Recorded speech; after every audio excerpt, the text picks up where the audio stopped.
you travel information. In today's video, we will talk about Fiance or Prospective Married Visa subclass 300 in Australia. Now, what is the Australian Prospective Married Visa? This visa subclass is issued to Australian citizens, permanent residents, and New Zealand residents to bring their prospective spouse into Australia before getting married. Yes, you heard me right, before getting married.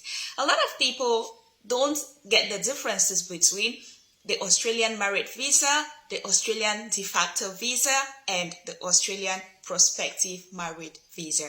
There is a difference, or there are differences. Let's try to look at some of the differences between these three subclass Australian visas. Let's start with the married visa.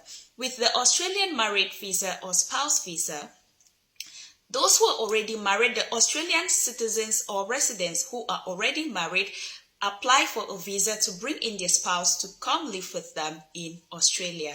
And the de facto visa is for people who don't want to get married. They don't see the need to get married, but they live together for maybe a period of 2 years at least. I'm not very sure.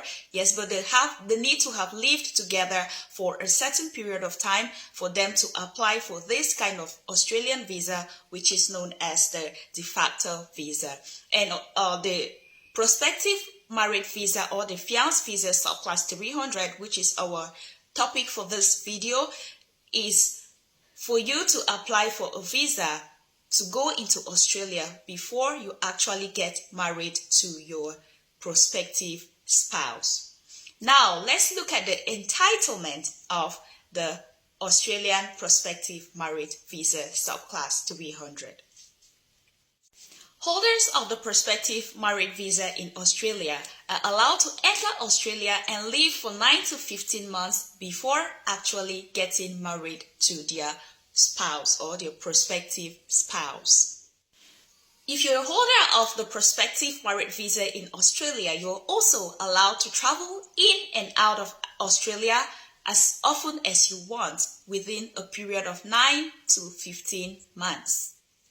You can even work in Australia provided you're able to find an employer who is willing to offer you employment on a temporary visa. Holders of the prospective married visa are also allowed to study in Australia, but you will study on your own expense. You are not allowed to study on any government grant.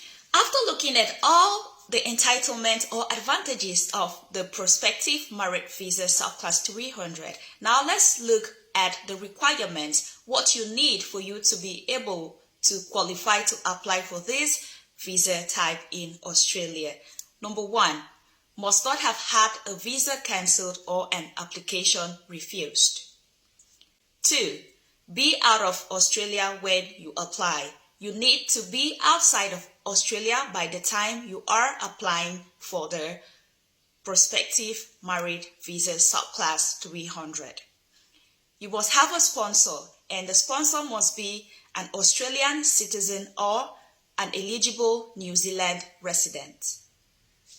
Meet relationship requirements. You must meet with the certain relationship requirements, such as you must be above the ages of 18. If you were married, you need to show proof of your divorce or death certificate of your other partner, and you need to prove that you're free to get married.